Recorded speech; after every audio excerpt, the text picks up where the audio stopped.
Allu Arjun Boyapati Srinu combination లో రాబోతున్న Sarainodu first look వచ్చే వారం రిపబ్లిక్ డే నాడు విడుదల కాబోతోంది. అయితే ఈలోపే ఈ సినిమాలోని అల్లు అర్జున్ కు సంబంధించిన ఓ స్టిల్ ను ఫ్రీ లుక్ గా మార్చి ఈ రోజు విడుదల చేశారు. అల్లు అర్జున్ పూర్తి మాస్ లుక్ లో ఉన్న ఈ ఫ్రీ లుక్ పోస్టర్ ను చూసి మెగా అభిమానులు ముచ్చట పడుతున్నారు. అయితే ఈ free look designing Akhil movie first look ను పోలి ఉండటం చాలా మందిని ఆశ్చర్యపరుస్తుంది. అఖిల్ ఫస్ట్ లుక్ లో కూడా చేతిలో ఒక గోల్డెన్ బాల్ పట్టుకుని అఖిల్ కనిపించాడు. ఇప్పుడు అల్లు అర్జున్ కూడా తన సరైనోడు ఫ్రీ లుక్ పోస్టర్ లో ఒక ఐరన్ బాల్ ను పట్టుకుని పూర్తి మాస్ లుక్ తో కనిపిస్తూ ఉన్న నేపథ్యంలో దర్శకుడు బోయపాటి శ్రీనుపై అఖిల్ ఫస్ట్ లుక్ ప్రభావం పనిచేసిందా అని అనిపించడం సహజం.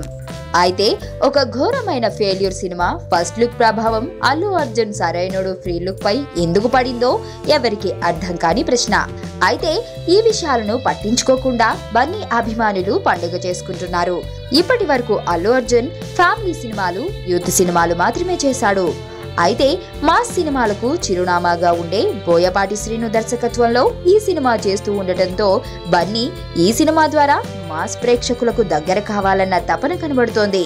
ఇప్పటి వరకు అల్లు అర్జున్ సినిమాల కలెక్షన్స్ 50 కోట్ల స్థాయిలో నడిచిన నేపథ్యంలో ఈ మాస్ సినిమా ద్వారా కనీసం 60 కోట్ల కలెక్షన్స్ మార్క్ ను అందుకుని టాప్ హీరోల రేసులో తన స్థానాన్ని సుస్థిరం చేసుకోవడానికి ఈ సినిమాలో బన్నీ చాలా కష్టపడినట్లుగా వార్తలు వస్తున్నాయి. చిన్నప్పుడు క్రికెట్ చూశాక సచిన్ అవ్వాలనుకున్నా, సినిమా చూశాక హీరో అవ్వాలనుకున్నా, కానీ ఆ క్షణం నుండి ఈ క్షణం వరకు సీతామహాలక్ష్మికి మొగుడు అవ్వాలనుకున్నా.